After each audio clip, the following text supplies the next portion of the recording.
मोदी सरकार ने बहुत बड़ा ऐलान कर दिया है। हलचल मच गई है देश के सियासत में। नमस्कार, मैं हूं ज्ञानेंद्र तिवारी और आप देख रहे हैं विस्तार न्यूज पर आपका अपना शो सीधे मुद्दे की बात। आज किन किन मुद्दों पर बात करेंगे, चलिए उसकी भी बात कर लेते हैं और बता देते हैं कि सबसे पहले बात केंद्र सरकार के बड़े फैसले की करेंगे। 25 जून को संविधान हत्या दिवस मनाने का ऐलान कर दिया गया है। खूब राजनीति हो रही है, विस्तार से बताएंगे, पूरा विश्लेषण करेंगे, क्योंकि 2024 का चुनाव केवल संविधान के मुद्दे पर विपक्ष ने सबसे ज्यादा निशाना साधा था। दूसरी खबर में बात करेंगे, केजरीवाल को आज सुप्रीम कोर्ट ने अंतरिम जमानत दी है, लेकिन फिर भी अभी जेल में ही रहेंगे केजरीवाल। कैसी मुसीबत है ये। और तीसरी खबर में बात करेंगे, एक शहीद बेटे के मां बाप परेशान हैं, उनकी कहानी बताएंगे। बेटा शहीद हुआ तो बहू ने घर ही छोड़ दिया। चौथी खबर में आपको अनंत अंबानी की शादी की तस्वीरें दिखाएंगे। खूब मुख्यमंत्री मंत्री पहुंच रहे हैं, कौन कौन पहुंचा है सब कुछ देखना है तो बने रहिएगा, क्योंकि जब मैं आपको खबर बता रहा हूंगा तो हो सकता है कि अनंत अंबानी की बारात निकल रही हो। पांचवी खबर में बात आपको कहां की करेंगे, मध्य प्रदेश के भिंड का एक वीडियो दिखाएंगे। बारात जा रहे थे, पिटाई हो गई, क्या है मामला वो भी बताएंगे विस्तार से। छठवीं खबर में बात मध्य प्रदेश और छत्तीसगढ़ में सड़क बनाने को लेकर जो भ्रष्टाचार हो रहा है, बात उसकी भी करेंगे। और मध्य प्रदेश में जो भ्रष्टाचार हुआ है उस पर बहुत बड़ी कार्रवाई हुई है, लेकिन कुछ को बचाया गया है। किस किस को बचाया गया है देखना चाहते हैं तो बने रहिएगा। सातवीं खबर देखिएगा, दुख हुआ ये खबर सुनकर, दहेज का सामान कम था तो दुल्हा बिना शादी किए लौट गया। और बहुत कुछ बोला भी है, दुखद है। और इस तरह की हरकत करने वाले का विस्तार से विश्लेषण तो करेंगे ही, समाज में दोबारा ना हो उसके लिए प्रशासन तक भी आवाज पहुंचाएंगे। आठवीं खबर के लिए एक सवाल छोड़कर आगे बढ़ता हूं, क्या छत्तीसगढ़ को बहुत कुछ मिलने वाला है? बहुत कुछ मतलब समझ रहे हैं आप? बहुत कुछ मतलब बहुत कुछ मिलने वाला है। बने रहिएगा, विस्तार से विश्लेषण करेंगे। चलिए अब खबर की बात कर लेते हैं। संविधान खतरे में है, संविधान खतरे में है। जरा सोचिए, संविधान को बचाने के लिए 2024 लोकसभा चुनाव में देश का विपक्ष एक साथ आ गया, संविधान की किताब लेकर प्रचार करने लगा। और आज केंद्र सरकार ने संविधान को ही लेकर एक बहुत बड़ा फैसला कर दिया है। संविधान संविधान संविधान, यह शब्द पूरे लोकसभा चुनाव में सुर्खियों में रहा है। चुनाव खत्म हुआ तो विपक्ष संविधान लेकर कहां पहुंच गया? संसद पहुंच गया। राहुल गांधी से लेकर अखिलेश यादव तक और तमाम विपक्ष के सांसदों ने संविधान हाथ में लेकर ही सांसद पद की शपथ ली। संविधान हाथ में लेकर विपक्ष के तमाम सांसदों ने 18वीं लोकसभा के पहले सत्र के दिन विरोध जताया और कह दिया संविधान खतरे में है। लेकिन आज केंद्र सरकार ने बहुत बड़ा फैसला कर दिया है। संविधान खतरे में है जो कह रहे थे, उनको इस फैसले से बहुत बड़ा संदेश दे दिया है। केंद्र सरकार ने नोटिफिकेशन जारी किया है और 25 जून को संविधान हत्या दिवस मनाने का ऐलान कर दिया है। संविधान हत्या दिवस, इस नोटिफिकेशन को जारी करते हुए गृह मंत्री अमित शाह ने क्या लिखा है यह भी बता देता हूं। अमित शाह ने लिखा है, 25 जून 1975 को तत्कालीन प्रधानमंत्री इंदिरा गांधी ने अपनी तानाशाही मानसिकता को दर्शाते हुए, ट्वीट दिखाइए उनका, देश में आपातकाल लगाकर भारतीय लोकतंत्र की आत्मा का गला घोंट दिया था। लाखों लोगों को बिना वजह के जेल में डाल दिया गया और मीडिया की आवाज को दबा दिया गया। भारत सरकार ने हर साल 25 जून को संविधान हत्या दिवस के रूप में मनाने का निर्णय किया है। यह दिन उन सभी लोगों के लिए विराट योगदान का स्मरण कराएगा। ट्वीट में क्या लिखते हैं ये देखिए, जिन्होंने 1975 के आपातकाल के अमानवीय दर्द को झेला था। जैसे ही गृह मंत्री अमित शाह ने यह पोस्ट किया, पूरे देश में हलचल मच गई। थोड़ी देर में प्रधानमंत्री ने भी पोस्ट करके संविधान हत्या दिवस मनाने की बात कही। देखते ही देखते बीजेपी के बड़े बड़े नेताओं का ट्वीट आने लगा। सभी नेताओं ने आपातकाल की याद दिलाई, सभी नेताओं ने। विपक्ष ने इस बार का पूरा चुनाव संविधान के मुद्दे पर लड़ा। एनडीए के खिलाफ इंडिया गठबंधन बना, जिसमें संविधान की रक्षा एक सबसे बड़ा और अहम मुद्दा था। अब सबसे बड़ा सवाल यही बन गया है कि संविधान का असली रक्षक कौन है? कांग्रेस लगातार संविधान को लेकर ही मोदी सरकार पर निशाना साध रही है और आज मोदी सरकार का संविधान हत्या दिवस मनाने के फैसले के हलचल तो मचा ही दी है। सुनिए इस फैसले के बाद कैसे राजनीति शुरू हो गई है, सुनाइए नेता क्या कह रहे हैं। जो निर्णय हुआ है ये बहुत अच्छा निर्णय है, क्योंकि हमको एक एग्जाम्पल सेट करना है कि भविष्य में कांग्रेस पार्टी ने जैसे संविधान की हत्या की, ऐसा कभी दोबारा ना हो। केंद्र सरकार के इस फैसले की भूरी भूरी प्रशंसा, जिसमें 25 जून को संविधान की हत्या दिवस के रूप में मनाने का फैसला किया है, ये लोकतंत्र पर सबसे बड़ा प्रहार था। राहुल जी से पूर्व में भी पूरी भारतीय जनता पार्टी और देश के प्रधानमंत्री डरी हुई थी, और आज भी राहुल जी के एक एक शब्दों से देश के प्रधानमंत्री और पूरी भारतीय जनता पार्टी सहमा हुआ है, डरा हुआ है। हम संविधान बचाने की लड़ाई कल भी लड़ रहे थे, आज भी लड़ रहे हैं और आगे भी लड़ते रहेंगे, और इस सरकार को संविधान से खिलवाड़ नहीं करने देंगे। एकदम सही फैसला है, इस फैसले का हम स्वागत करते हैं। आने वाले पीढ़ी को ये भरमाते हैं, उस पीढ़ी को बार बार याद दिलाना है कि संविधान का हत्यारा कौन, संविधान को तार तार करने वाला कौन। भारत सरकार की गैजेट नोटिफिकेशन में संविधान हत्या का शब्द वही लोग ला सकते हैं जो संविधान की हत्या करना चाहते हैं। इस प्रकार से संविधान को रोंदा कुचला, तो मैं समझता हूँ उसकी हत्या की गई है। इसलिए हमने तय किया 25 जून को हर वर्ष संविधान हत्या दिवस मनाया जाएगा।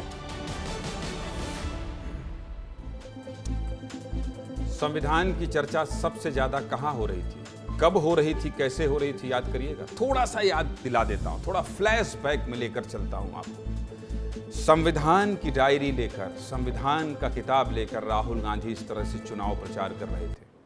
पूरे लोकसभा चुनाव में विपक्ष के सारे नेता संविधान खतरे में है, इसी की बात कर रहे थे। इंडिया गठबंधन क्यों बना? कि संविधान खतरे में है, लोकतंत्र खतरे में है, सारी संवैधानिक संस्थाएं खतरे में हैं, सब कुछ खतरे में है। अगर हम चुनाव नहीं जीते और बीजेपी को, एनडीए को चुनाव नहीं हराए तो संविधान खतरे में पड़ जाएगा। इसी बात को लेकर 2024 का लोकसभा चुनाव लड़ा गया, और हर कोई, चाहे वो अखिलेश यादव हो, चाहे वो ममता बनर्जी हो, चाहे उद्धव ठाकरे हो, चाहे राहुल गांधी हो, चाहे लालू प्रसाद यादव हो, चाहे उनके बेटे हो, चाहे अखिलेश यादव हो, शरद पवार हो या विपक्ष का सारा गठबंधन हो, सब ने कहा कि संविधान खतरे में है, संविधान खतरे में। और जब लोकसभा चुनाव में ये विपक्ष के गठबंधन के सांसद जीत के आए, तब भी संविधान का जिक्र हुआ। लेकिन आज जिक्र किस बात का हो रहा है? प्रधानमंत्री नरेंद्र मोदी ने संसद में याद भी दिलाया था आपातकाल का वो समय, और अब आज गृह मंत्री ने जो ट्वीट किया है और जो नोटिफिकेशन जारी हुआ है कि संविधान कैसे आपातकाल दिवस, कुल मिला के आपातकाल का जन्मदिन किस दिन हुआ था, उसको विस्तार से बता दिया है आज किसने? गृह मंत्री ने। और इस नोटिफिकेशन ने बहुत कुछ संदेश साफ साफ दे दिया है। तो फिर से एक बार संविधान को लेकर सियासत गर्मा गई है, खूब सियासत हो रही है। चलिए अगली खबर का रुख कर लेते हैं, और अगली खबर अरविंद केजरीवाल से जुड़ी है। केजरीवाल को बेल लेकिन रहेंगे जेल, ऐसा क्यों लिखा है? देखिए आपको समझाता हूं। बेल तो मिल गई, बेल को लेकर बड़ी बात हो रही थी, और सुबह आज नेताओं का बड़ा रिएक्शन भी आया, लेकिन यहां मैंने लिखा है केजरीवाल को बेल, और नीचे लिख दिया है लेकिन रहेंगे जेल। तो ये कैसी बेल जब रहना ही होगा जेल? सनी देओल के फिल्म दामिनी का डायलॉग है, तारीख पे तारीख, तारीख पे तारीख। तो अब आपको जरूर याद होगा या आपने जरूर सुना होगा, लेकिन आप सोच रहे होंगे कि मैं आपको ये डायलॉग क्यों सुना रहा हूं। क्या करें बॉस, खबर ही कुछ ऐसी है। जिस खबर की मैं बात करने जा रहा हूं उसमें इतनी बार सुनवाई हुई है कि ये डायलॉग मुझे क्या, दिल्ली के सीएम अरविंद केजरीवाल के दिमाग में भी एक पल को जरूर आया होगा। सीधे मुद्दे की बात करते हैं। खबर दिल्ली से है। दिल्ली शराब नीति घोटाले मामले में दिल्ली के मुख्यमंत्री अरविंद केजरीवाल को सुप्रीम कोर्ट ने, सुनिएगा ध्यान से सुनिएगा, अंतरिम जमानत दे दी है। अंतरिम जमानत देते हुए जस्टिस संजीव खन्ना ने कहा है केजरीवाल 90 दिन से जेल में हैं, इसलिए उन्हें रिहा किए जाने का निर्देश दिया जा रहा है। कोर्ट की भाषा में बता रहा हूं। साथ ही जज साहब ने यह भी बोला है कि वे सीएम रहेंगे या नहीं, ये उनका खुद का निजी फैसला है। कोर्ट का फैसला आते ही आम आदमी पार्टी के नेता खुश हो गए। खुश होना भी चाहिए, उनके सबसे बड़े नेता को लेकर अंतरिम जमानत के आदेश हुए हैं। क्या कह रहे हैं खुश होने के बाद आम आदमी पार्टी के नेता? जरा उनकी खुशी दिखाइए और जनता को सुनाइए। इसके बाद इसी खबर पर आगे बढ़ेंगे।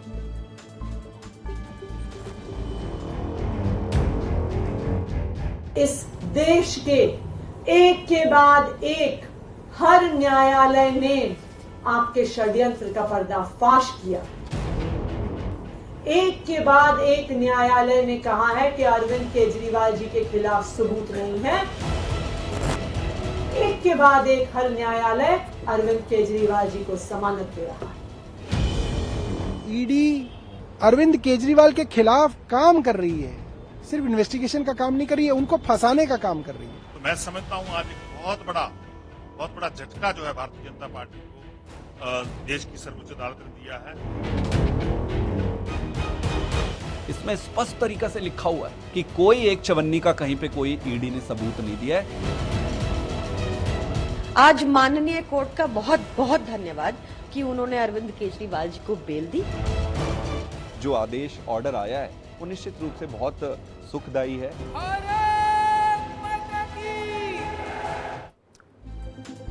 आम आदमी पार्टी के नेताओं को खुश होना चाहिए, खुशी की बात है, लेकिन सीबीआई केस में केजरीवाल अभी जेल में ही रहेंगे। बस इसीलिए बीजेपी को एक बार फिर से तंज कसने का मौका मिल गया है। सुनिए बीजेपी के नेता, एक तरफ जहां खुशी जाहिर कर रहे हैं आम आदमी पार्टी के नेता, वहीं बीजेपी के नेता क्या कह रहे हैं, ये भी सुनाइए जरा।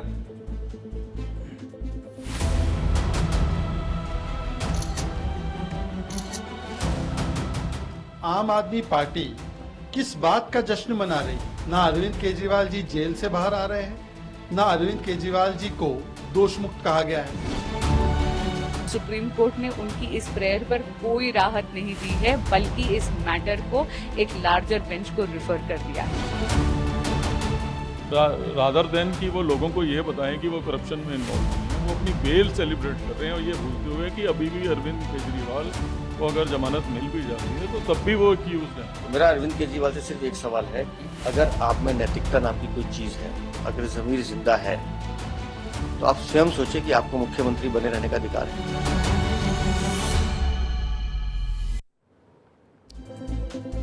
इसीलिए तो कह रहा हूं कि ये जो लिखा हुआ था डालिए एक बार फिर से। ये जो मैं कह रहा था ये दिखाइए जनता को, ये क्यों लिखा था। केजरीवाल को बेल लेकिन रहेंगे जेल, इसीलिए बता रहा था। और बहुत कुछ बताना है, क्या क्या बताना है। शराब नीति मामले में अब तक क्या और कैसे हुआ ये भी जान लेते हैं। चलिए आपको बता देते हैं। नवंबर 2021 में केजरीवाल सरकार नई एक्साइज पॉलिसी लेकर आई। जुलाई 2022 में दिल्ली के लेफ्टिनेंट गवर्नर वीके सक्सेना ने गड़बड़ी की आशंका जताते हुए सीबीआई जांच की मांग कर दी। अगस्त 2022 में सीबीआई और ईडी ने अलग अलग केस दर्ज किया। सितंबर 2022 में दिल्ली सरकार ने नई एक्साइज पॉलिसी रद्द कर दी। अब समझिएगा, कोई पॉलिसी लेकर सरकार आए और फिर सवाल उठे तो रद्द कर दे, मतलब समझ गए, दाल में कहीं तो कुछ काला है। अक्टूबर 2023 से मार्च 2024 तक ईडी ने केजरीवाल को 9 समन भेजा, लेकिन केजरीवाल पेश नहीं हुए। 21 मार्च 2024 को 10वां समन लेकर ईडी केजरीवाल के घर पहुंच गई और गिरफ्तार कर लिया।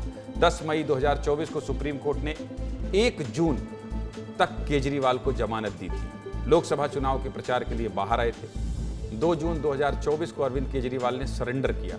20 जून 2024 को राउज एवेन्यू कोर्ट ने केजरीवाल को जमानत दे दी। 21 जून 2024 को ईडी ने ट्रायल कोर्ट के फैसले के खिलाफ हाई कोर्ट में याचिका दायर की और 25 जून 2024 को हाई कोर्ट ने केजरीवाल की जमानत पर रोक लगा दी। उसी रात सीबीआई ने जेल में केजरीवाल से पूछताछ की और एक दिन बाद 26 जून 2024 को सीबीआई ने अरविंद केजरीवाल को गिरफ्तार कर लिया। ये पूरा मैं आपको इसलिए सिनेरियो बता रहा था ताकि आज जो अंतरिम जमानत मिली है उसके पहले क्या क्या हुआ विस्तार से विश्लेषण करता हूं, सब कुछ आपको बता दूं। और आज सुप्रीम कोर्ट ने ईडी वाले केस में केजरीवाल को अंतरिम जमानत दे दी, लेकिन एक केस में फंसे हो तब न मिले राहत। इधर तो ईडी और सीबीआई ने दोनों तरफ से शिकंजा कसा हुआ है। अब देखते हैं कब आते हैं दिल्ली के मुख्यमंत्री अरविंद केजरीवाल बाहर और कब उन्हें राहत मिलती है। तो चलिए, ये केजरीवाल की खबर थी और अब आपको अगली खबर दिखा देता हूं। अगली खबर क्या है? बेटा शहीद होते ही बहू ने घर छोड़ दिया। देखिए इस बहू का चेहरा देखिए आप, इस बहू का चेहरा देखिए। जब ये तस्वीर आई थी राष्ट्रपति के हाथों सम्मान की, यह खूब वायरल हुई थी। पूरा देश लगभग भावुक हो गया था, पूरा देश भावुक हो गया था। और इस तस्वीर की चर्चा इतनी हुई थी, इतनी, कहते हैं ना, कब किसी की ज्यादा चर्चा हो तो नजर लग जाती है। अब मेरे को ये क्यों लिखना पड़ा कि बेटा शहीद होते ही बहू ने घर छोड़ दिया। ये खबर बहुत दुख पहुंचाने वाली है और इसीलिए जब ये तस्वीर इतनी वायरल हुई कि इस पर चर्चा होने लगी और आखिरकार राष्ट्रपति के पास पहुंचकर एक मां, मतलब बेटे की मां और इनकी भी मां, सासू मां, ये सम्मान लेने पहुंची थी, तो उसके बाद विवाद कैसा हो गया? क्यों इतनी चर्चा होने लगी इस खबर की? आप जानना चाहते हैं? मेरे सहयोगी को मैंने इस परिवार के पास भेजा है, बातचीत की है। आखिर क्यों, जब इतने प्यार से सम्मान ले रही हैं राष्ट्रपति से, तो कुछ दिन पहले की तो तस्वीर है, क्यों विवाद हो गया? पूरी खबर विस्तार से बता देता हूं। कुछ दिन पहले एक वीडियो वायरल हुआ था। शहीद कैप्टन अंशुमान सिंह की पत्नी स्मृति और मां राष्ट्रपति भवन में कीर्ति चक्र लेने पहुंची थी। तारीख जान लीजिए, 5 जुलाई 2024। पहले आप ये वीडियो देख लीजिए, उसके बाद खबर का विश्लेषण करेंगे। चलाइए वीडियो। कैप्टन अंशुमन सिंह ने असाधारण बहादुरी एवं त्याग का परिचय देते हुए देश हित में अपना सर्वोच्च बलिदान दिया। सम्मान ग्रहण करेंगी उनकी धर्मपत्नी श्रीमती स्मृति एवं माता श्रीमती मंजू सिंह।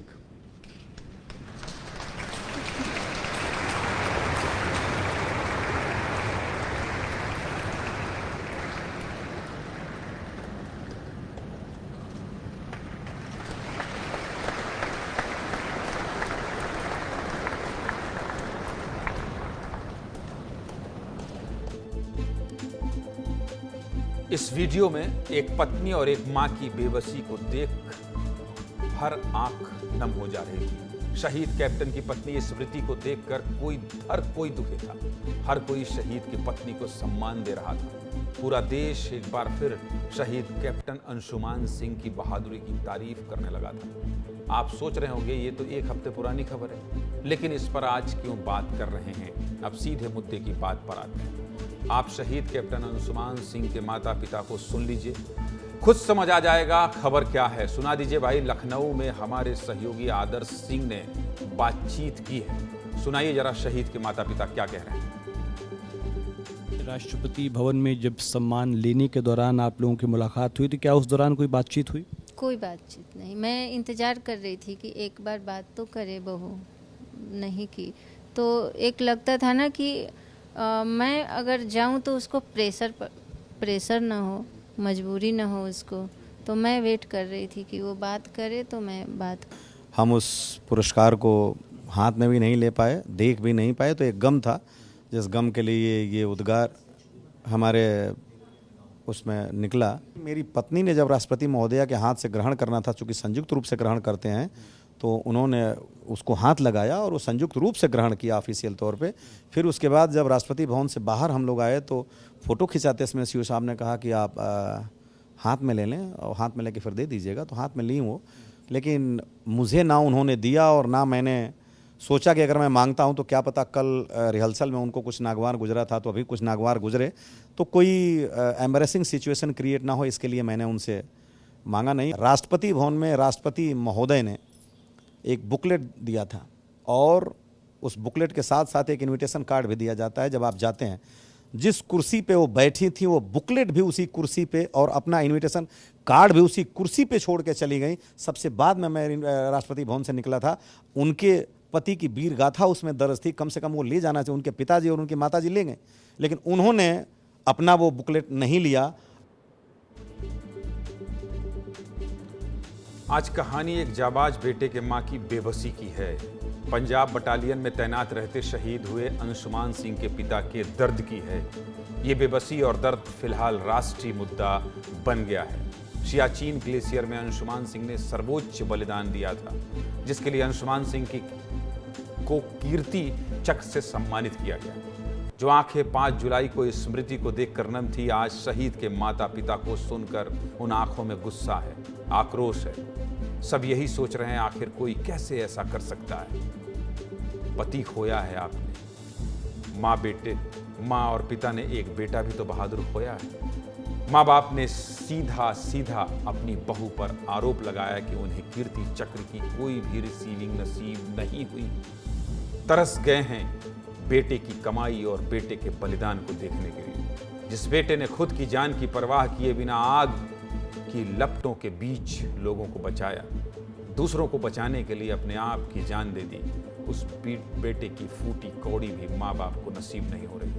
घर की दीवार पर सिर्फ अंशुमान सिंह का चमचमाता फोटो बचा है, बाकी का सारा सामान स्मृति अपने मायके ले गई। अंशुमान का जो परमानेंट एड्रेस था उससे भी स्मृति ने बदलवा कर गुरदासपुर कर दिया है। अंशुमान और स्मृति के शादी के सिर्फ 5 महीने हुए थे जब कैप्टन साहब शहीद हुए। उस वक्त नोएडा में स्मृति अंशुमान की बहन के साथ रहती थी। जब अंशुमान शहीद हुए तो 13वीं के बाद ही स्मृति ने नोएडा का घर खाली कर दिया। घर तो खाली किया ही, साथ ही जो कुछ सामान था अंशुमान का बचा था वो सारा अपने मायके गुरदासपुर ले गई। सुनिए अंशुमान की मां पूरी कहानी बता रही, सुनाइए जरा। उनको पैसे का लालच है तो हमें सम्मान का लालच है। लालच तो दोनों तरफ है, आप ये नहीं कह सकते कि कोई बिना लालच का है इस धरा पे। और हम ये सोच रहे थे कि इस जो माँ बाप की एक अपनी सलाहियत होती है उसके परिप्रेक्ष्य में अगर जो बेटा मेरा, क्योंकि उन्होंने कोई अभी चल रहा था कोई सामान लेके नहीं गई मेरे बेटे की, सिर्फ उनके पास वीडियो सामान सब कुछ मेरे पास है। जो दोनों यूनिटों से आया वो 430 फील्ड एम्बुलेंस से आया और 26 मद्रास से, वो हमारे पास है। उनके पास कोई सामान नहीं, उनके पास जो शादी का एल्बम होगा वही होगा। जो पैक करके ले गई वो उसमें अंशुमान के सामान तो छोड़ गई थी, वो वहीं पर आपके घर पर छोड़ गई? बिल्कुल, अंशुमान का सामान, उनके टाई बेल्ट फोटो सब छोड़ गई। अगर वो एक टाई भी लेके जाती तो हमें खुशी होता कि वो लेके गई। वो अपना सामान लेके गई हैं, उनका सारा सामान हमारे पास है। अगर सारा सामान हमारे पास है, इस तरह की दिक्कत आती है। देखिए दोनों जो बोल रहे हैं ना, बहू ने जो किया और माता पिता का जो कष्ट है, दोनों पहलुओं को सुनकर विश्लेषण करना बहुत कठिन है, बहुत कठिन है। आप सोच रहे होंगे कि बहू क्या पूरी जिंदगी अकेले जीवन जिएगी? पति तो उसने खो दिया। आगे बात करेंगे क्यों इस पर बात होने लगी है कि कानून में बदलाव होना चाहिए और क्यों सरकारें अब फैसला करने लगी हैं कि नहीं, कम से कम हक और सम्मान की बात अगर हो रही हो तो दोनों तरफ मिलना चाहिए। सभी ने अपना खोया है, सनसनीखेज खबर है। माता पिता के बहुत सारे सवाल हैं। बहू के साथ कुछ सवाल प्रशासन से भी हैं, जहां एनओके यानी कि निकटतम परिजन की परिभाषा तय की गई है। सेना में अगर शहीद विवाहित है तो निकटतम परिजन पत्नी को माना जाता है और अगर अविवाहित तो निकटतम परिजन माँ बाप को माना जाता है। हालांकि शहीद के परिवार को राज्य सरकारों से मिलने वाली आर्थिक मदद को लेकर कई राज्य सरकारों ने अपने स्तर पर दी जाने वाली मदद के नियमों में बदलाव कर दिए हैं, जिनमें शहीद की पत्नी के अलावा माँ बाप का भी ध्यान रखा गया है। यही बात जो मैं भी कुछ देर पहले आपसे बोल रहा था। मध्य प्रदेश की ही बात कर लेता हूं। मध्य प्रदेश की बीजेपी सरकार ने पिछले महीने ही कैबिनेट बैठक के बाद शहीद के परिजनों को दी जाने वाली वित्तीय मदद को लेकर अहम फैसला किया। मतलब जो पैसा देते हैं, जिसमें 50% राशि शहीद की पत्नी और 50% धनराशि शहीद के माँ बाप को देने का फैसला किया गया था। पहले 100% राशि केवल पत्नी को मिलती थी, लेकिन अब बदलाव किया गया है। इसके अलावा यूपी में भी योगी सरकार ने साल 2020 में शहीद सैनिकों के आश्रितों को लेकर फैसला लिया था। शहीदों को दी जाने वाली आर्थिक मदद 35 लाख से बढ़ाकर 50 लाख रुपए कर दिया गया था। इसमें फैसला लिया गया कि अगर शहीद के माता पिता जीवित हैं तो उन्हें भी यह सहायता मिलेगी, जिसमें से 35 लाख शहीद की पत्नी और 15 लाख माता पिता को दिया जाएगा। अगर माता पिता जीवित नहीं हैं तो पूरी धनराशि यानी पूरा पैसा पत्नी को दिया जाएगा। हरियाणा सरकार ने साल 2017 में फैसला किया कि शहीद होने के बाद जवान की पत्नी को जो 100% सम्मान राशि दी जाती थी उसका एक हिस्सा माँ बाप को भी दिया जाएगा। 70% राशि विधवा पत्नी और बच्चों को और 30% राशि माता पिता को दी जाएगी। ऐसे ही उत्तराखंड और राजस्थान जैसे राज्य भी अपने स्तर पर शहीद के माता पिता को आर्थिक मदद देते हैं। और क्यों नहीं मिलनी चाहिए? जिसने बचपन से पाल पोसकर अपने बच्चे को बड़ा किया, और देश की सेवा के लिए भेजा, उस माँ बाप को राशि नहीं सिर्फ सम्मान भी मिल जाए तो काफ़ी है। और आज अंशुमान के पिता इसी बात से तो खफा हैं कि बेटे को जो कीर्ति सम्मान मिला है उसे छू भी नहीं पाए। इस मामले पर अभी शहीद कैप्टन अंशुमान की पत्नी स्मृति का कोई जवाब नहीं आया। हम कोशिश करेंगे कि उनका पक्ष भी दिखाएं। अगर वो भी इस मुद्दे पर कुछ कहती हैं तो वो भी दिखाएंगे।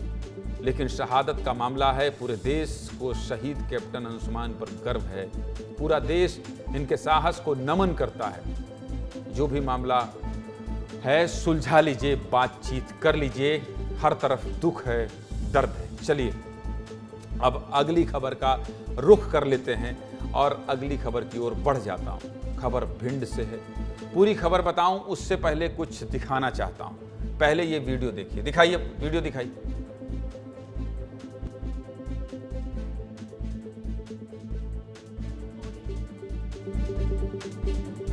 देख रहे हैं कैसे मारपीट चल रही है, कैसे मारपीट चल रही है। आप देख रहे हैं, देख लीजिए, डंडा लाठी, हाथ जोड़ती महिला।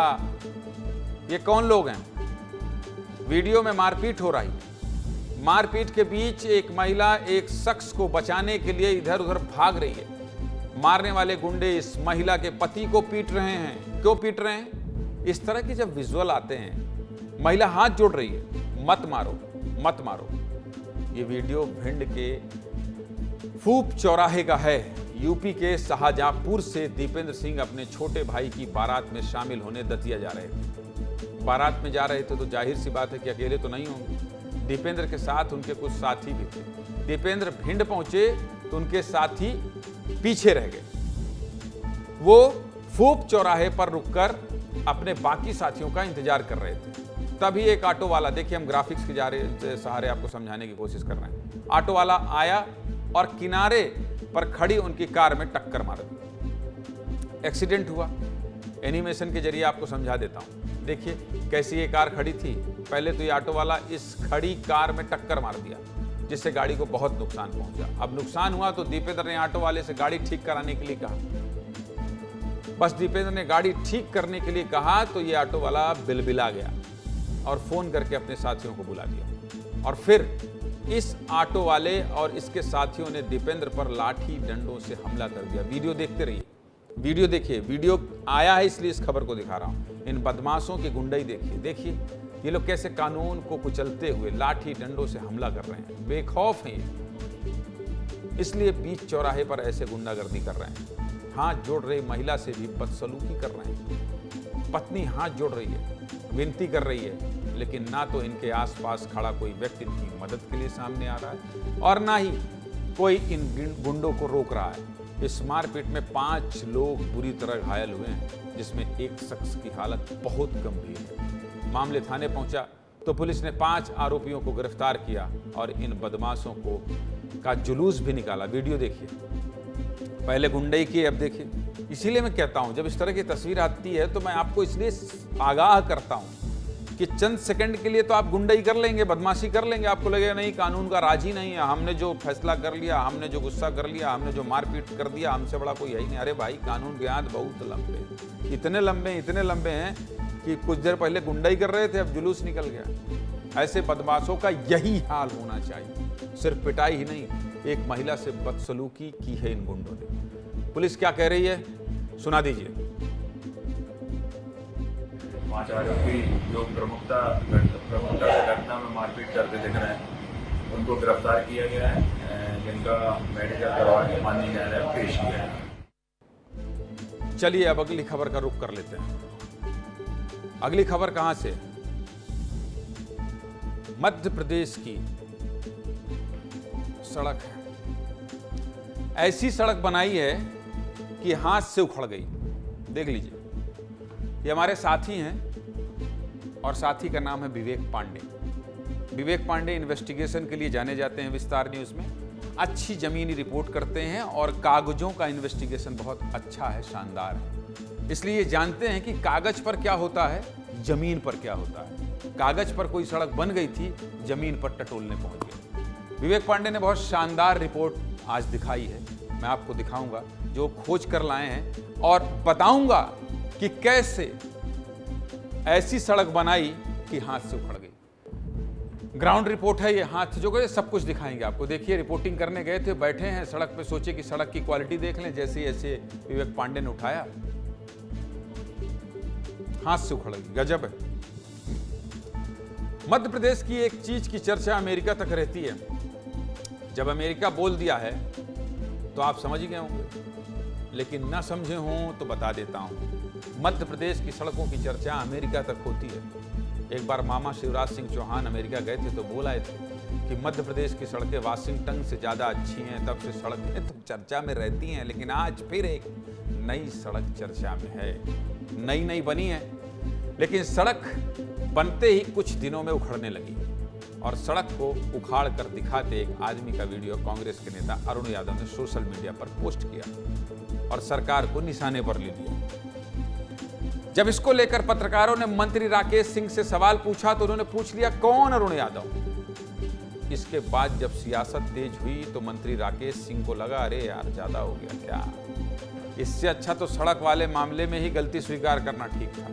और राकेश सिंह ने खुद वीडियो पोस्ट करते हुए कार्रवाई करने की बात भी सोशल मीडिया पर लिख दी। अब जब इतना सब कुछ हो गया तो हमने भी सोचा है कि अपना एक साथी भेजें और देखें कि आखिर सड़क है कैसी। तो आज सुबह सुबह हमारे साथी विवेक पांडे को कहा कि जाइए भाई, देखिए जरा ठोक पीट के, देख कर आइए कि कैसी है सड़क। जब विवेक पांडे वहां पहुंचे तो उन्होंने क्या देखा, पहले आप वो खुद देख लीजिए और बाकी बात करेंगे। विवेक पांडे की ये रिपोर्ट दिखाइए।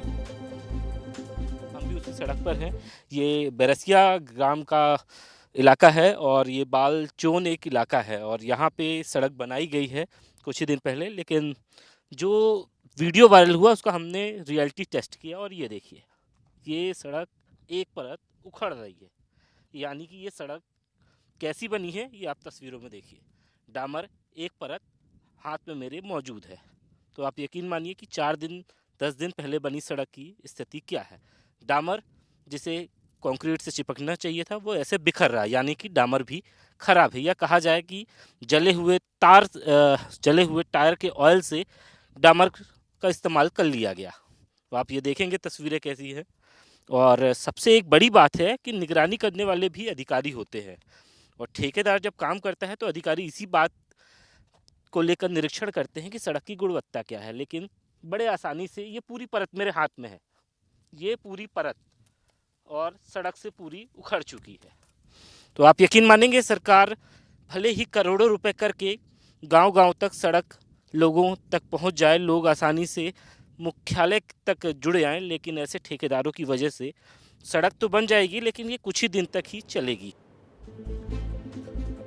देखा आपने, देखा ना कैसे विवेक सड़क को दिखा रहे हैं, हाथ से उखड़ जा रही है। देखिए, मतलब यार सड़क बनाने वाले ठेकेदार साहब, इंजीनियर साहब, इतना नहीं होता है।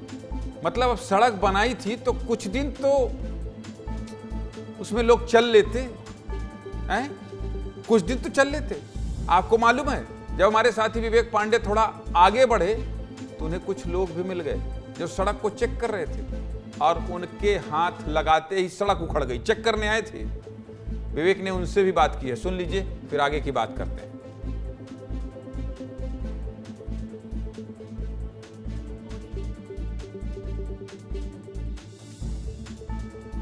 दादा ये बताओ, ये तो सड़क तो उखड़ रही है, इस पे कैसे चलोगे? भाई तो कह रहा है सेठ जी, अब कहाँ ही करा, अब जब बताओ। तो आपने पूछा नहीं साहब से कि साहब ये काय बना रहे, बारिश में बह जाएगी ये तो। अब बता, तुम ही आया, हम बटो कहाँ को ठेकेदार के ज्यादा अपन कहाँ कैसे कहाँ है। सर बोलते हैं यहाँ, बोलते ही नहीं यहाँ के लोग। अच्छा, बोलते ही नहीं? बोलते ही नहीं। अच्छा, यहाँ के लोग बोलते नहीं कि कैसी सड़क बना रहे हैं? हाँ, नहीं, सरकार तो बहुत पैसा दे रही है सड़क बनाने के लिए। ठेकेदार नहीं बोलता, हम बोलते क्या हो रहा है तो वे बोलते ही नहीं। उल्टो चले वो तो। क्या बोला उसने? मुंडा हो रहा है। अच्छा काम हो रहा है, बता रहा है। अब जब देखो जो दिख तो रही है।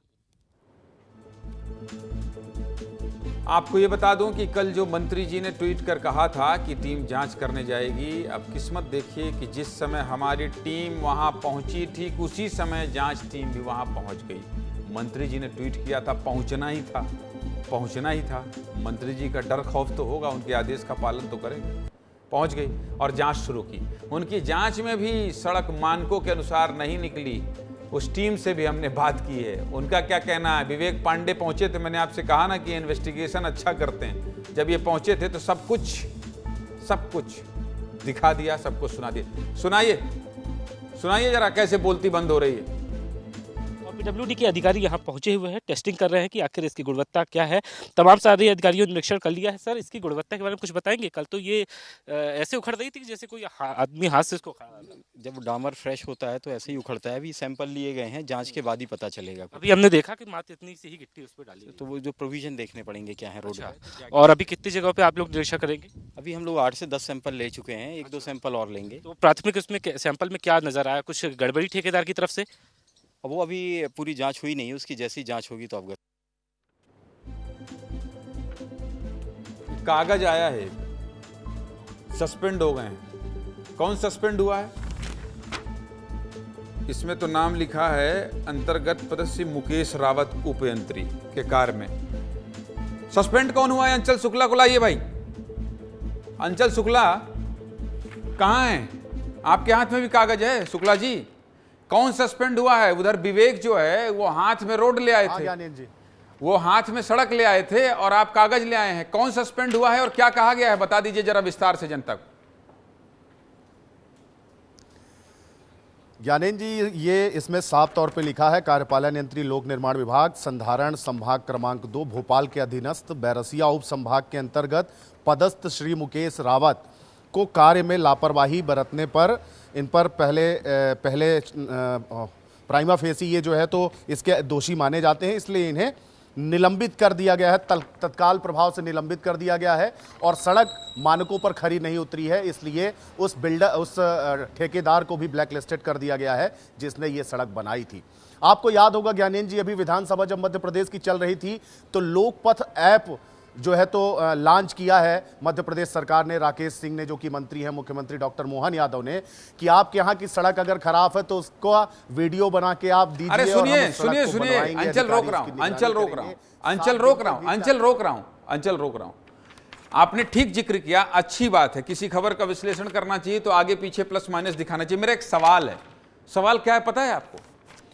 ऐप में आप गड्ढा है तो दिखा दीजिए, और जब सड़कें पूरी उखड़ जाए तो अब इसका फोटो कैसे खींचेंगे? इसका तो विस्तार न्यूज का वीडियो ही इस्तेमाल में लाना पड़ेगा उस ऐप के लिए। विवेक पांडे की ये पूरी रिपोर्ट को अपलोड करना पड़ेगा। और क्या ये उपयंत्री और ठेकेदार को ब्लैक लिस्टेड कर देने से जो करोड़ों रुपया लाखों रुपया लगता है हमारे आपके टैक्स का, वो वापस आ जाएगा? क्या ऐसी लापरवाही बरतनी ही क्यों? अंचल ज्ञानेंद्र, आपने बहुत सही बात कही, लेकिन ये जो मेरे हाथ में कागज है ना, ये सिर्फ सस्पेंशन ऑर्डर नहीं है, बल्कि साथ में आप ये मानिए कि मध्य प्रदेश सरकार की संवेदनशीलता का सबूत भी है। जिस तरीके से जांच कराई गई, कांग्रेस के एक पूर्व विधायक और मंत्री होते हैं अरुण यादव, जिन्होंने एक ट्वीट किया और उसको लेकर के और जांच कमेटी बनाई गई और बाकायदा उसे सस्पेंड कर दिया गया। तो ये मध्य प्रदेश सरकार, मोहन सरकार की संवेदनशीलता का भी प्रमाण है कि अगर आप जीरो टॉलरेंस की बात कर रहे हैं, कह रहे हैं कि 2 टूक में कहा है विधायकों को, मंत्रियों को, कि आपके यहां किसी भी तरीके की अगर भ्रष्टाचार होता है, कानून व्यवस्था बिगड़ती है, तो उस पर आप नजर रखिए, बिल्कुल भी सहन नहीं किया जाएगा। उसका ये प्रमाण है कागज जिस पे लिखा हुआ है। बिल्कुल सही बात कही आपने, बिल्कुल सही बात कही आपने अंचल, बहुत शुक्रिया आपका, बहुत शुक्रिया आपका। और आपने बहुत सही बात कही कि देखिए, मध्य प्रदेश में डॉक्टर मोहन यादव की सरकार ने जीरो टॉलरेंस की बात कही है। अंचल ने बहुत अच्छी बात याद दिलाई और आज साबित हो गई। राकेश सिंह ने अगर ये कहा कि जांच कीजिए, तो टीम वहां जांच करने गई और सड़क खराब है, गुणवत्ता नहीं है, यह हमने दिखाया। लेकिन सरकार संवेदनशील है और सरकार ने कार्रवाई की है, तो यह भी बताना चाहिए। और अगर इस तरह से देखरेख सरकार करती है तो निश्चित तौर पर जो ऐसा भ्रष्टाचार करते हैं वो डरेंगे। मध्य प्रदेश की सड़क देख ली आपने, अब बात छत्तीसगढ़ की करते हैं। कल आपको एक सड़क दिखाई थी मैंने छत्तीसगढ़ के अंबिकापुर को, आपको याद है? 11 जुलाई को आपके पसंदीदा शो सीधे मुद्दे की बात में मैंने दिखाया था कि अंबिकापुर में करीब 10 करोड़ की लागत में बनी सड़क कैसे दिन में उखड़ गई, 15 दिन में उखड़ गई। सड़क के नाम पर कैसे भ्रष्टाचार हुआ और अधिकारियों ने कैसे गड़बड़ी की है। यहां तो मध्य प्रदेश में तो कार्रवाई हो गई, कार्रवाई होगी, जांच होगी, बड़े लोग भी निपटेंगे, बड़े लोग भी नपेंगे। अभी जांच पड़ताल इसकी होगी, रिकवरी होगा, ठेकेदार ब्लैकलिस्टेड हो गया। जब आम जनता की बात है तो हम एक दिन खबर दिखाकर कैसे चुप रहते हैं? हम सब कुछ भूलते नहीं हैं। मैंने कल ही बोला था हमारे सहयोगी दिलीप जायसवाल को कि जाइए जिम्मेदारों से सवाल पूछिए। हमारे सहयोगी आज गए जिम्मेदारों से सवाल पूछने, लेकिन देख रहे हैं नगर निगम कमिश्नर प्रकाश सिंह राजपूत छुट्टी लेकर बाहर हैं अभी। ठीक है, छुट्टी किसी कारण से उन्होंने लिया होगा। कार्यालय में बताया गया कि कमिश्नर साहब छुट्टी में चल रहे हैं। फोटो दिखाइए नगर निगम कमिश्नर जी, वो छुट्टी में। जिम्मेदारों पर कार्रवाई करने से क्यों बच रहे हैं कमिश्नर साहब? हमारे सहयोगी दिलीप जायसवाल यहीं नहीं रुके, जिले के सबसे बड़े अधिकारी यानी कलेक्टर के ऑफिस पहुंच गए। कलेक्टर विलास भोसकर ने ऑन कैमरे कुछ भी बोलने से इंकार कर दिया। दिलीप की रिपोर्ट देखिए, दिखाइए जरा। अंबिकापुर में 10 करोड़ के सड़क घोटाले के मामले पर सवाल पूछने के लिए विस्तार न्यूज की पूरी टीम आज यहाँ पहुंची हुई थी कलेक्टर साहब के पास। ये देखिए कलेक्टर साहब का ये चैम्बर है और कलेक्टर साहब इसके अंदर बैठे हुए हैं। कलेक्टर साहब ने हमसे तो मुलाकात की, लेकिन उन्होंने इस मामले में कुछ भी बोलने से इनकार कर दिया। उनका कहना था कि वो इस मामले में कुछ भी बोलना नहीं चाहते। वहीं दूसरी तरफ अंबिकापुर जो नगर निगम है, इसके जो कमिश्नर हैं, वो भी 2-3 दिनों से अवकाश पर हैं और वो भी यहाँ पे नहीं है, अंबिकापुर में नहीं है। कुल मिलाकर ये है कि यहाँ पे जो अधिकारी हैं, जो शीर्षस्थ अधिकारी हैं, वो इस मामले से बचना चाह रहे हैं। लेकिन अब आने वाले दिनों की बात होगी कि आखिर इस पूरे मामले में किस तरीके से कार्रवाई करें। जो कहते हैं वो करते हैं। विस्तार न्यूज आपका अपना चैनल है। हमारे आपके पैसे से सड़क बनाने में भ्रष्टाचार करेंगे तो हम इसी तरह से जाएंगे। जिद करो, और जिद किस बात की करो? आपके हमारे हक की। कलेक्टर और नगर निगम कमिश्नर से बातचीत नहीं हुई तो अंबिकापुर के विधायक राजेश अग्रवाल के पास पहुंच गए हमारे सहयोगी। बहुत पुराना इनका पत्रकारिता से नाता है। सबसे पहले तो राजेश अग्रवाल ने मोबाइल से पूरी खबर देखी। ये हमारा काम है, ये हमारा काम है। ऐसी रिपोर्टिंग नहीं होती है।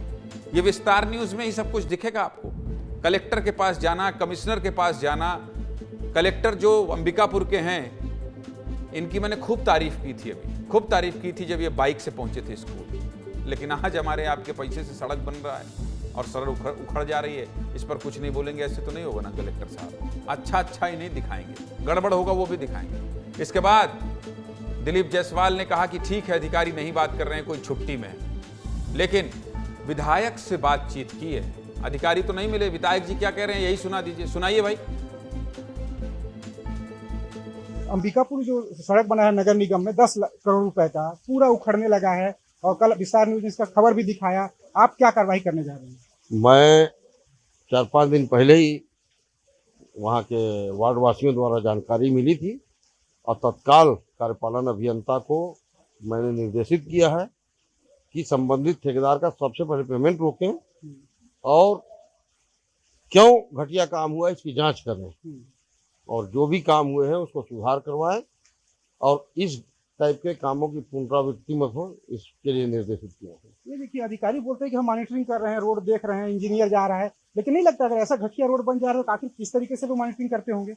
नहीं, लापरवाही सामने दिख रही है और निश्चित रूप से पिछले 5 वर्षों में नगर निगम अंबिकापुर के जितने भी कार्य हुए हैं वो दिख रहा है कि उसमें बहुत ज़्यादा लापरवाही हुई। आपको नहीं लगता कि विष्णु का सुशासन तो आ गया लेकिन अधिकारी नहीं सुधरे हैं, अभी भी उसी रवैया में चल रहे हैं? सुधर जाएंगे बहुत जल्दी। मतलब इस मामले में कोई बड़ी कार्रवाई होगी, ऐसा कह सकते हैं? बिल्कुल, जो भी दोषी होगा उसके ऊपर कार्रवाई होगी। ले लिया आश्वासन, ले लिया। चौथे स्तंभ की भूमिका यही है। गड़बड़ है तो जिम्मेदारों तक जाइए, आश्वासन लीजिए। विधायक जी कह रहे हैं ठेकेदार का पैसा रोकने के लिए बोला है, जिम्मेदार अधिकारियों पर कड़ी कार्रवाई होगी। कार्रवाई तो होगी, लेकिन कब तक? आम जनता का पैसा ये ठेकेदार खाते रहेंगे। अगर आप भ्रष्टाचार करेंगे तो हम विस्तार से खबर दिखाते रहेंगे, इसी तरह दिखाते रहेंगे। मेरा सहयोगी कैसे दफ्तर जा रहा है, किसके लिए? आपके लिए।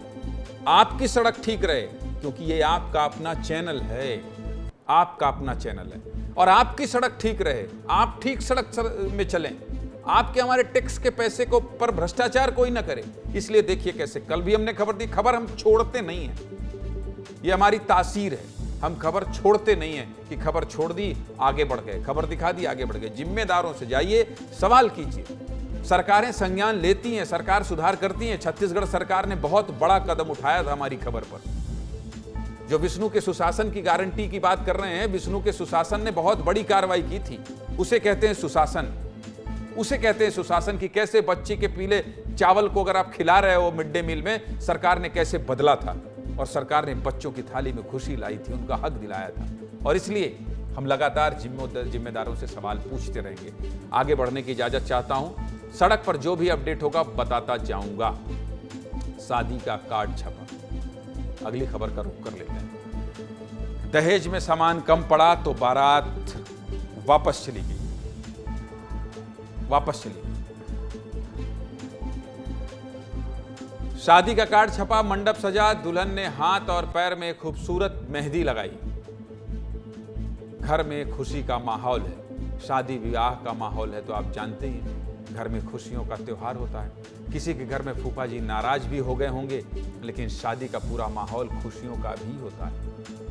परगरिया वन की रहने वाली तनुजा की शादी वरमाला के ठीक पहले ही टूट गई। क्यों टूट गई ये बताऊंगा तो आपको गुस्सा आएगा, मुझे भी आ रहा है, साथ ही दुख भी हो रहा है, क्योंकि बिन बाप की बेटी की शादी कराना आसान नहीं होता है, नहीं होता है। दरअसल 9 जुलाई को गरियाबंद जिले के डाक बंगला पारा में शहनाई बज रही थी। तनुजा वेट्स अनिल के नाम से सैकड़ों शादी कार्ड बांटी गई। चाचा चाची, मामा मामी, बुआ फूफा सब आए थे। रोज सैकड़ों लोगों के लिए खाना बनता था। 9 जुलाई को बैंड बाजे के साथ बारात भी आई। तनुजा ने हाथ में मेहंदी लगाई और मेहंदी का रंग गहरा चढ़ा भी। वरमाला रस्म के लिए गेंदा और गुलाब की फूल मंगाई गई। इस सेरेमनी के लिए मंच सजाया गया था, लेकिन दुल्हन क्या कह रही है, सुनिए। कल मेरी मतलब शादी थी और दहेज का सामान देखे अंदर में कम था, इसीलिए मतलब बारात वापस कर दिए और मेरे को 4 लोगों के सामने बेइज्जत करके बारात को वापस ले गए। पूरे समाज वालों के सामने, जितने लोग आए थे ना, सबके सामने, और उनके ऊपर हाथ भी उठाए थे और काटने, शादी करने का, भिखारी हो, ये सब बोल के। सुना आपने, लेकिन दूल्हा वरमाला के ठीक पहले इसलिए नाराज हो गया कि वरमाला के समय दुल्हन ने उसे सोने की चेन नहीं पहनाई। दूल्हे का नाम अनिल तांडिया है, बालोद जिले का रहने वाला है। नाराज होकर अनिल टिकावन के लिए खरीदे गए सामान को देखने चला गया तो उसके मन मुताबिक सामान नहीं दिखा। अनिल ने मंडप में लड़ाई शुरू कर दी। बेशर्म है ये व्यक्ति, बेशर्म है। बोलने लगा, आप लोग भिखारी हो, और भरे समाज के बीच शादी अधूरा छोड़कर चला गया। माँ की बात सुनिए, क्या कह रही है माँ। फिर वरमाला डाले के समय ना लड़का जो दूल्हा है अनिल तांडिया और पिता गंगाधर तांडिया, तो बोली से कि 10 रुपया के हार लते पहना था, तुम्हारा औकात कहाँ है और भिखारी खानदान से हो और करके बोली से। और ऊपर बाद फिर ना खाना वाना खिला के बाद फिर लड़का दहेज वहेज के सामान न देखी से, और यहाँ तो कम दिखाई दिया थे दहेज है। आपको पता है तनुजा के पिता नहीं है, फिर भी माँ ने अपनी बेटी की शादी के लिए खूब खर्चा किया। टिकावन में देने के लिए फ्रिज है, वॉशिंग मशीन है, सोफा सेट है, ड्रेसिंग टेबल है, बेड है। मतलब दहेज नहीं होता, ये दहेज नहीं है, ये दुल्हन के परिवार वाले बेटी के लिए खुशी खुशी गिफ्ट देते हैं। लेकिन ऐसा दूल्हा मिला ना ना ना, दूल्हा नहीं, लालची आदमी जो केवल दहेज के लिए शादी करना चाहता था। पीड़ित परिवार ने पुलिस थाने में शिकायत कर दी है। एडिशनल एसपी क्या कह रहे हैं, क्या कार्रवाई करेंगे, ये भी सुनाइए जरा। गरियाबंद क्षेत्र का मामला थाना गरियाबंद में बीती रात एक बारात दलीराजहरा से आई हुई थी और विवाह पूर्व ही वर पक्ष और वधु पक्ष के बीच किसी बात को लेकर विवाद हुआ है, जिस पर से शादी बीच में ही टूट गई और शादी नहीं हो पाई, जिससे दुखी होकर वधु पक्ष ने जो है थाना कोतवाली में आवेदन दिया है, जिसकी जांच अभी की जा रही है। जांच में जो भी तथ्य सामने आए हैं उसके आधार पर अग्रिम वैधानिक कार्रवाई की जाएगी। तनुजा दुखी मत होना, ठीक हुआ। ऐसे लड़के से शादी भी नहीं करनी चाहिए, इन्हें जिंदगी भर परेशान होती, जो केवल दहेज के लिए शादी जैसे पवित्र रिश्ते को पैसे से तौलता है। अच्छा हुआ, बस यही दुआ करूंगा आप जैसी हर बेटी को सम्मान करने वाला परिवार और जीवन साथी मिले। ऐसा हम सफर मिले जो पैसे से नहीं आपसे शादी करे, आपसे शादी करें। चलिए अगली खबर की ओर बढ़ते हैं। और अगली खबर क्या है? क्या छत्तीसगढ़ को बहुत कुछ मिलने वाला है?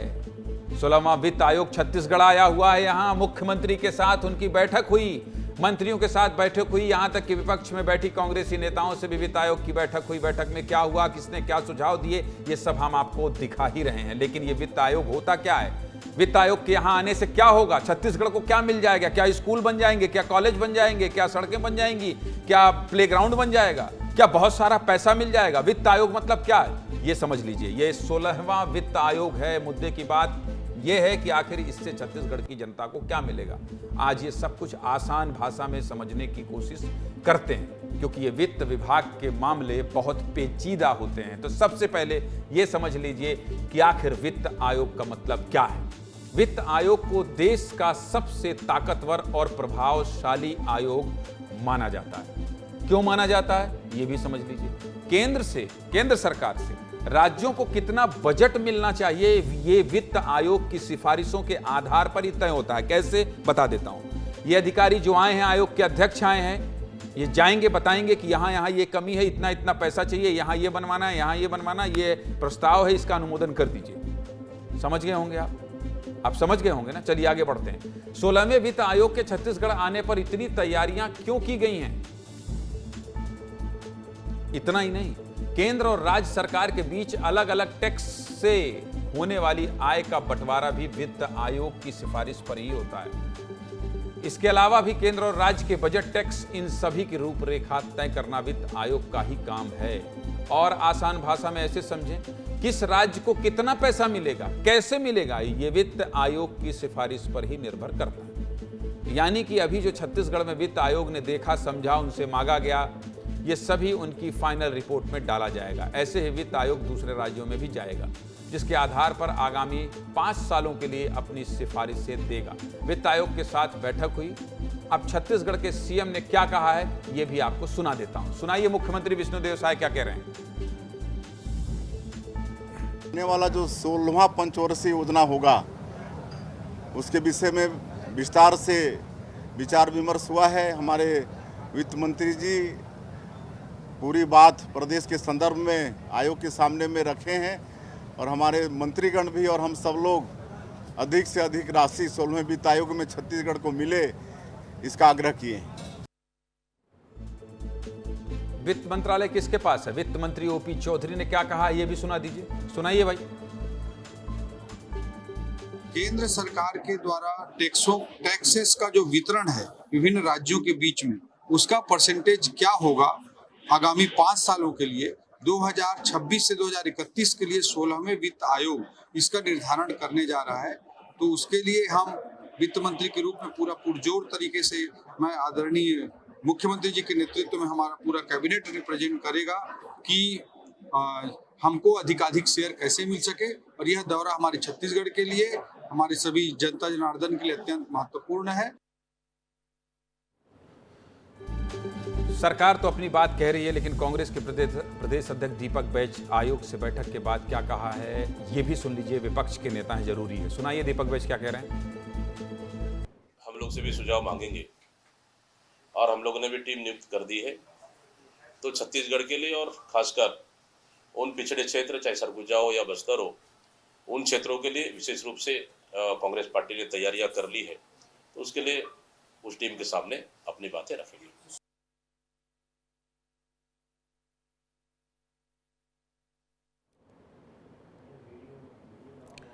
अभी बहुत सी खबर बची हुई है, बहुत सी खबर बची हुई है। आज किसकी शादी हो रही है, आपको पता है? किसकी शादी हो रही है? वॉल पे डाल दीजिए जरा। ये देखिए, ये हार्दिक पांड्या दिखाई दे रहे हैं आपको। अनंत अंबानी की शादी हो रही भैया। ये देखिए अंबानी परिवार। लेकिन समय कम है और शादी बारात इससे ज़्यादा दिखाने का टाइम बचा नहीं है। लेकिन बहुत बड़े बड़े मेहमान पहुँचे हैं, बहुत बड़े बड़े मेहमान पहुँचे हैं। पर हमने आपसे वादा किया है कि विस्तार न्यूज़ में सब कुछ विस्तार से दिखाएंगे, इसलिए इस शादी को अभी आप इतना ही देख लीजिए।